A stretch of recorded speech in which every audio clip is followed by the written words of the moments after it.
Hello everyone. तो कैसे हैं आप सब लोग।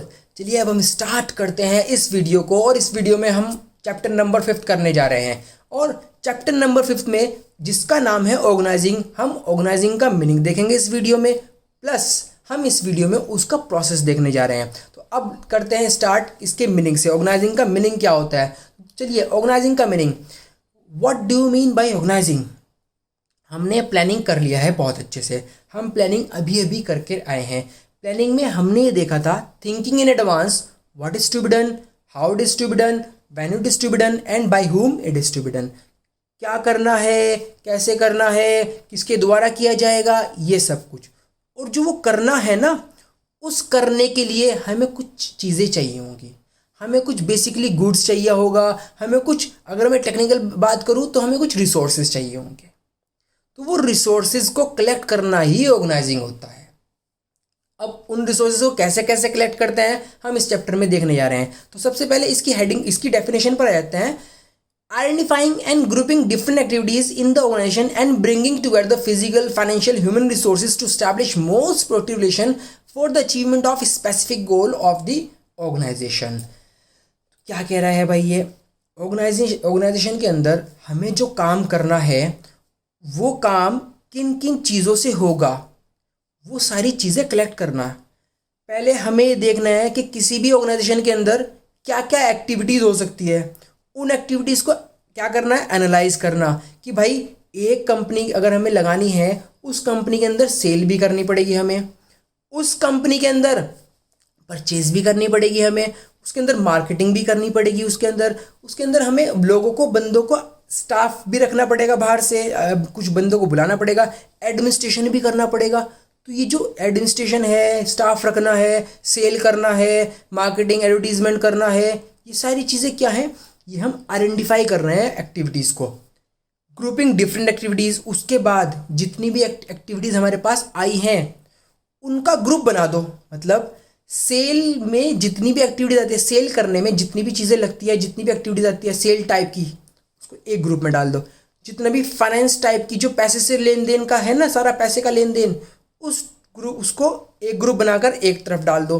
जितना भी एडमिनिस्ट्रेशन डिपार्टमेंट होता है जो देख रेख करता है ना, उस टाइप की एक्टिविटीज़ को ग्रुप बनाकर, जितनी भी उस टाइप की एक्टिविटीज़ होती है उनका ग्रुप बनाकर एक साइड में डाल दो। तो ये होता है ग्रुपिंग डिफरेंट एक्टिविटीज़ ऑर्गेनाइजेशन के अंदर। And bringing together physical, financial और ह्यूमन रिसोर्सेज को कलेक्ट करना। फिजिकल रिसोर्सेज क्या होते हैं, जैसे कि हमें प्रोडक्शन करने के लिए रॉ मटेरियल चाहिए होगा, लैंड चाहिए होगा, फिजिकल रिसोर्सेज होता है। फाइनेंशियल रिसोर्स क्या होता है, कैपिटल स्ट्रक्चर देखना और वर्किंग कैपिटल हमें अपनी तैयार करना। हमें बेसिकली पैसों का अरेंजमेंट करना ही फाइनेंशियल, हमें अपने फाइनेंशियल रिसोर्स कलेक्ट करना होता है। ह्यूमन रिसोर्स क्या होता है, ह्यूमन रिसोर्स मीन्स जो बंदे काम करेंगे उनको कहाँ से लाएं, कहाँ से कौन कौन से बंदे लाएं, किस टाइप के बंदे लाएं हम ऑर्गेनाइजेशन के अंदर, वो सारे होता है ये सब कुछ। And to establish most productive relation. देखो मोस्ट प्रोडक्टिव रिलेशन मीन्स एक ऐसा रिलेशन सेट करना कि जो हमने सेल्स में बंदे डाले थे, जो हमने फाइनेंशियल में बंदे डाले थे, जो हमने मार्केटिंग के अंदर बंदे डाले थे, उन बंदों का relation who report to whom set करना कि भाई कौन बंदा हेड रहेगा, किसके पास कितनी अथॉरिटी रहेगी, किसके पास कितनी रेस्पॉन्सिबिलिटी रहेगी, ये सब होता है मोस्ट प्रोडक्टिव रिलेशन। और किसके लिए कर रहे हैं ये सारा काम, अपनी गोल को अचीव करने के लिए। तो हेडिंग आपके बहुत अच्छे से डेफिनेशन याद हो गई है आपके। अब देखिए ये आपके लिए बहुत अच्छा एक मैं टर्म लाया हूँ, इसको बहुत अच्छे से देखना। Organising function aims at dividing the overall work load into smaller tasks and thereafter grouping together the similar activities under supervision of one head। जो मैंने अभी आपको समझाया है वो सब कुछ ये समझाया कि क्या होता है ऑर्गेनाइजिंग फंक्शन। ये डिवाइड करता है सारे वर्क को, उसको छोटी छोटी एक्टिविटीज़ में बांट देता है। छोटी छोटी एक्टिविटीज़ में बांटने के बाद देयर आफ्टर ग्रुप बना देता है। उन अदर सब एक टाइप की एक्टिविटीज़ को एक ग्रुप में डाल दिया, एक टाइप की एक्टिविटीज़ को एक ग्रुप में डाल दिया, और सिमिलर एक्टिविटीज़ को सबको एक ग्रुप में डाल दिया और उनका एक हेड सेट कर दिया। मतलब सेल्स वाली सारी एक्टिविटीज़ को सेट करके क्या कर दिया, उनका एक हेड सेट कर दिया कि भाई ये सेल्स मैनेजर हो गया। ठीक है, तो ये होता है। अब एग्जांपल है आपके सामने, इन आर स्कूल, जैसे कि भाई हमारे स्कूल के अंदर फेयरवेल है। अब फेयरवेल में हम फूड का भी काम करते हैं और भाई डेकोरेशन का भी काम करते हैं, बहुत सारी चीज़ें करते हैं। तो फूड कमेटी बना दी, उसमें फूड का अरेंजमेंट करने वाले बंदे रख दिए। डेकोरेशन कमेटी बना दी, उसमें डेकोरेशन करने वाले बंदे रख दिए। तो इस तरह से हमने एक्टिविटीज़ को आइडेंटिफाई करा, उनको ग्रुपिंग करा और उनके ऊपर हेड सेट कर दिया, और कोऑर्डिनेशन किसी एक की कोऑर्डिनेशन में वो सारा काम होगा। ये ऑर्गेनाइजिंग समझ में आ गया आपके, ऑर्गेनाइजिंग क्या होता है।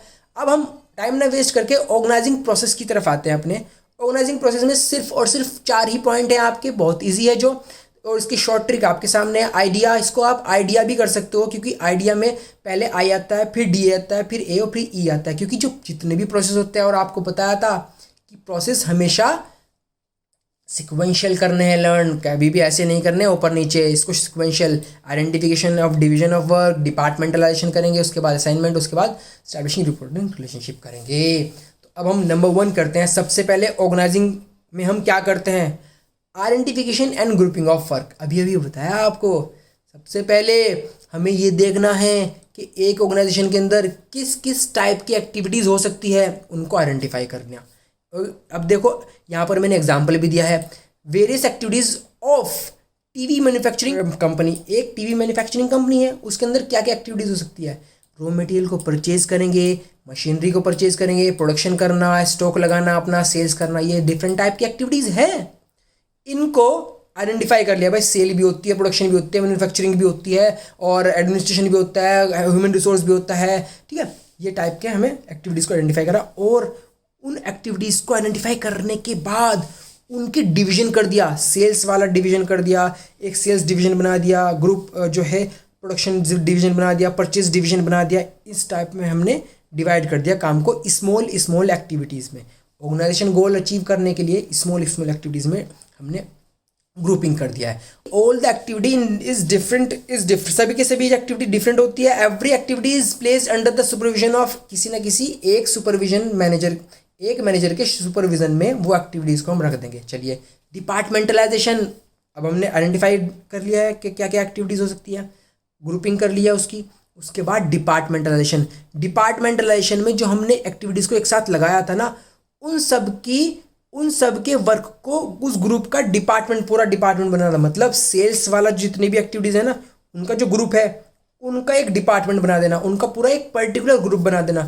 फाइनेंस वाली जितनी भी एक्टिविटीज़ हैं, उनका एक पर्टिकुलर डिपार्टमेंट बना देना। तो क्या होता है डिपार्टमेंट, देखो, once the work has been divided into the smaller activities, the activities which is smaller in nature are group together. क्या होता है बेसिकली, जो डिपार्टमेंटलाइजेशन में होता है, ग्रुप ही बनाना होता है कि हमने एक्टिविटीज़ का ग्रुप बना दिया, अलग अलग ग्रुप। तो this grouping process is known as departmentalisation. जब हम ग्रुपिंग करते हैं तो वही डिपार्टमेंटलाइजेशन होती है।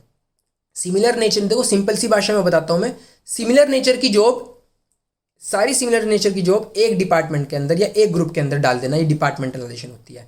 डिपार्टमेंट 2 टाइप से बन सकते हैं, या तो प्रोडक्ट के बेस पर या फंक्शन के बेस पर। मतलब हम डिपार्टमेंट बनाने हैं, हमारे बहुत सारे प्रोडक्ट हैं। अगर हम जो है ज्वेलरी भी बनाते हैं, हम कॉस्मेटिक भी बनाते हैं, हम सिगरेट्स भी बनाते हैं, तो हमने सिगरेट्स का एक डिपार्टमेंट बना दिया, ज्वेलरी का एक डिपार्टमेंट बना दिया, और कॉस्मेटिक्स का एक डिपार्टमेंट बना दिया। फंक्शंस, एक डिपार्टमेंट में एक ऑर्गेनाइजेशन के अंदर एक ही प्रोडक्ट बन रहा है, उसमें हमने फंक्शंस के अकॉर्डिंग कैसे बना दिया कि एक फंक्शन जो है मार्केटिंग होता है, उसके सारी एक्टिविटीज उसके अंदर डाल दी। फाइनेंस होता है, उसकी सारी एक्टिविटीज़ फाइनेंस के अंदर डाल दी। सेल्स होता है, सेल्स की सारी एक्टिविटीज सेल्स डिपार्टमेंट में डाल दी। ये होता है डिपार्टमेंटलाइजेशन। असाइनमेंट ऑफ ड्यूटीज, और बहुत कुछ। उसके बाद क्या करेंगे, सिंपल सी बात है, फिर हम ड्यूटी असाइन कर देंगे। ड्यूटी कैसे असाइन करती है भाई, जितने भी ग्रुप के हमने ग्रुप बनाया था, उनको उनका एक हेड अपॉइंट कर दिया, और उनके अंदर ये बता दिया कि आपके नीचे ये लोग होंगे। ये असाइनमेंट ऑफ ड्यूटीज, आपको ये करना है, आपको ये करना है। बेसिकली ये होता है assignment of duties. After dividing the organisation into specialised department, each individual working in different department is assign a duty. हर बंदे को एक ड्यूटी असाइन कर दी जाती है, एक रेस्पॉन्सिबिलिटी सेट कर दी जाती है हर बंदे की, कि आपको इतना काम करना है, आपको ये काम पूरा करना है। ये होता है असाइनमेंट ऑफ ड्यूटीज। और देखिए, employees are assign duties by giving them a document called job description. उनको एक डॉक्यूमेंट दिया जाता है, और जिस डॉक्यूमेंट का नाम जॉब डिस्क्रिप्शन होता है, उसमें उनकी पूरी जॉब के बारे में लिखा होता है कि आपको ये काम करने हैं ऑर्गेनाइजेशन के अंदर आकर। हो गया असाइनमेंट। अब फिर लास्ट में क्या करते हैं, establishing reporting relationship. Establishing reporting relationship means हमें ये देखना है कौन बंदा हेड होगा, कौन बंदा सुपीरियर होगा, कौन बंदा सबॉर्डिनेट होगा। मतलब हु रिपोर्ट टू हुम, यहाँ पर आप अपने ना नोट्स बनाओगे तो आप यहाँ पे लिख लो हु रिपोर्ट टू हुम। देखते हैं हम इसमें कौन किस बंदे के पास ज़्यादा अथॉरिटी है, किस बंदे के पास कम अथॉरिटी है। ये हम स्टैब्लिशिंग रिपोर्टिंग रिलेशनशिप, रिपोर्ट करने का रिलेशनशिप सेट कर रहे हैं कि कौन बंदा किसको रिपोर्ट करेगा ऑर्गेनाइजेशन के अंदर। देखिए each individual should also know from whom he has to take order, उसको ऑर्डर किससे लेना है और उसको किसको ऑर्डर देना है, ठीक है, और किसकी बात माने ये भी पता लगना चाहिए किसी भी ऑर्गेनाइजेशन के अंदर। तो हम इसी ऑर्गेनाइजेशन को सेट करते हुए ये चीज़ सेट करते हैं किसकी कितनी अथॉरिटी होती है, किसकी कितनी रेस्पॉन्सिबिलिटी होती है, और वो किसके अकाउंटेबल होगा, मतलब किसको आंसरेबल होगा। It helps in coordination among various department, इससे बहुत ज़्यादा अच्छा कोऑर्डिनेशन हो जाता है। Such clear relationship helps to create coordination among the various department. इससे क्या होता है, कोऑर्डिनेशन होता है। कोई बंदा ये नहीं कहेगा मैं तेरा हेड हूँ भाई मेरी बात मानो, मैं नेता हूँ, मैं ऐसा हूँ या मैं वैसा हूँ, मैं डबल पैसा हूँ, ऐसा कुछ नहीं कहेगा। जिस बंदे का जो काम है पहले सेट हो है और यहाँ पर बहुत अच्छा कोऑर्डिनेशन होने वाला है अगर हमने ऑर्गेनाइजिंग प्रोसेस अच्छे से फॉलो किया है। तो ये आपका ऑर्गेनाइजिंग प्रोसेस है। आपके सामने केस स्टडी है, यहाँ पर केस प्रॉब्लम है, और केस प्रॉब्लम को बहुत अच्छे से देखो। इसका मैंने आपको आंसर ऑलरेडी दे दिया है, इसको बहुत अच्छे से एनालाइज करना है आपको। आपके सामने केस स्टडी ट्रिक लाया हूँ मैं, देखिए बहुत सारी केस स्टडी ट्रिक है ऑर्गेनाइजिंग प्रोसेस की। आपको इसको बहुत ही अच्छे से एनालाइज करनी है, बिल्कुल अच्छे से, एक भी चीज़ छूटनी ना चाहिए। इसमें कोई प्रॉब्लम आए तो मुझे कमेंट सेक्शन में बताना। चलिए एक छोटा सा टॉपिक और है हमारा, इंपॉर्टेंस और सिग्निफिकेंस ऑफ ऑर्गेनाइजिंग। इसको भी अभी हम खत्म करते हैं, बहुत छोटा सा टॉपिक है। और इसका ना आपको जो है शॉर्ट ट्रिक पहले ही मैंने प्रोवाइड करा दी है। 2 टाइप की ट्रिक है, ऐसे भी कर सकते हो आप OBCD, और ऐसे भी कर सकते हो DOBC। ये आपकी मर्जी है, ये मैंने आपकी कन्वीनियंट के लिए आपके हिसाब से जैसे आपको अच्छा लगता है ना, बिल्कुल सेम उसी हिसाब से मैंने केस स्टडी बनाई है। तो इस वजह से ये आपकी कन्वीनियंट के लिए है। कभी आप समझो कि यहाँ पर BC और CC हो रहा है, ठीक है। तो चलिए इंपॉर्टेंस होता है, इंपॉर्टेंस में सबसे पहले आते हैं benefit in specialisation. Benefit in specialisation का मतलब सिंपल सा ये होता है कि जब हम ऑर्गेनाइजिंग करते हैं तो ग्रुपिंग कर देते हैं, सिमिलर एक्टिविटीज़ को एक साथ रख देते हैं और रिपोर्टिंग कर लेते हैं कौन बंदा किसको रिपोर्ट करेगा। तो इससे हमारे अंदर स्पेशलाइजेशन आती है। किसी भी पर्टिकुलर बंदे को अगर आपने वही वर्क दे दिया जिसके लिए वो बना है तो स्पेशलाइज हो जाएगा। यही होता है benefit in specialisation. In organising every individual is assigned as per the of total work and not the whole. उसको सारा काम नहीं मिलता, उसको अकॉर्डिंग टू देयर एबिलिटी मिल जाता है थोड़ा बहुत work. This division of work into smaller unit and repetitive performance lead to specialisation. इससे वो रिपीट करता है, उस वर्क को रिपीट करता है, स्पेशलाइजेशन आ जाएगी, स्पेशलाइजेशन उसके अंदर। क्लैरिटी इन वर्किंग रिलेशनशिप, बिल्कुल क्लियर हो जाती है बात यहाँ से कि वर्किंग रिलेशनशिप में क्लैरिटी है। डिपार्टमेंट्स बन गए हैं, वो सेल्स डिपार्टमेंट का काम कर रहा है, फाइनेंस डिपार्टमेंट का काम कर रहा है। यहाँ पर ऐसा नहीं हो रहा है कि हाँ भाई अंदर क्या चल रहा है डिपार्टमेंट के अंदर, ऐसा कुछ नहीं होता है। यहाँ पर क्लियरिटी है, बिल्कुल क्लियर रिलेशनशिप है सबका, और कौन बंदा किसको रिपोर्ट करेगा ये भी क्लियर है बिल्कुल, कि कौन बंदा हेड रहेगा, कौन बंदा सबॉर्डिनेट रहेगा, ये सब कुछ क्लियर है। ऑर्गेनाइजेशन जब हमने किया है तो हम ऑर्गेनाइजिंग करते हुए ऐसे तो सेट करते हैं, ये बंदा हेड रहेगा, ये बंदा सबॉर्डिनेट रहेगा, तो वर्किंग रिलेशनशिप में क्लैरिटी आती है, no confusion. Next is optimum utilisation of resources. अगर हम हर बंदे को एक प्रॉपर काम देंगे तो ऑप्टिमम यूटिलाइजेशन ऑफ रिसोर्सेज होगा, ओवरलैपिंग नहीं होगा, डुप्लीकेशन ऑफ वर्क के बहुत कम चांसेस हो जाएंगे। वर्क डुप्लीकेट नहीं, आप अगेन कोई भी वर्क को नहीं करोगे, एक वर्क एक ही बार होगा क्योंकि एक आदमी को दे रखा है। ये होता है optimum utilisation of resources. Effective administration क्या होता है? एडमिनिस्ट्रेशन जब अच्छा होगा जब आप सारी एक्टिविटीज़ को देख रहे हो, या एडमिनिस्ट्रेशन जब अच्छा होगा जब आप सिर्फ एक एक्टिविटी के ऊपर नज़र रख रहे हो। जब आप एक एक्टिविटी के ऊपर नज़र रख रहे हो तो एडमिनिस्ट्रेशन अच्छा होता है। एडमिनिस्ट्रेशन का मतलब मेन जो हेड होता है वो नज़र रखता है और वो देखता है कि काम अच्छे से हो रहा है या नहीं हो रहा है। तो देखिए, the organising function establish relation between different department keeping in mind the coordination among different department. अलग अलग डिपार्टमेंट के कोऑर्डिनेशन करने के लिए ही क्या होता है, ये ऑर्गेनाइजिंग फंक्शन परफॉर्म होता है। इस वजह से ही by bringing clarity in working relationship clear है, तो इसलिए एडमिनिस्ट्रेशन में कोई प्रॉब्लम नहीं आएगी। एक्सपेंशन एंड ग्रोथ, स्पेशलाइजेशन हो रहा है utilisation, optimum utilisation of resources हो रहा है, एडमिनिस्ट्रेशन बहुत अच्छा कर रखा है। तो हर बंदे को वही वाला काम दिया जा रहा है जिसको वो लायक है, जिसके वो योग्य है। तो एक्सपेंशन होगी, ग्रोथ होगी, किसकी, ऑर्गेनाइजेशन की भी एक्सपेंशन होगा उसमें, और जो बंदे काम पर आए हैं एम्प्लॉयज़ का भी ग्रोथ और एक्सपेंशन हो। देखिए, with optimum utilisation of resources and proper division of work, departmentation, companies can easily meet the changes and can expand their activities in planned manner। वो planned manner में अपने एक्टिविटीज़ को expand कर सकती है। डेवलपमेंट ऑफ पर्सनेल, अब इसके अंदर हम जो हेड होता है वो अपनी जो छोटा मोटा काम होता है किसी अपने छोटे को दे देता है, अपने सबॉर्डिनेट को दे देता है ना, दे देता है। फॉर एग्जांपल टीचर को जब काम होता है बाहर जाना होता है क्लास से, वो माइंड द क्लास कह देता है मॉनिटर को, तो मॉनिटर आकर माइंड करता है क्लास में।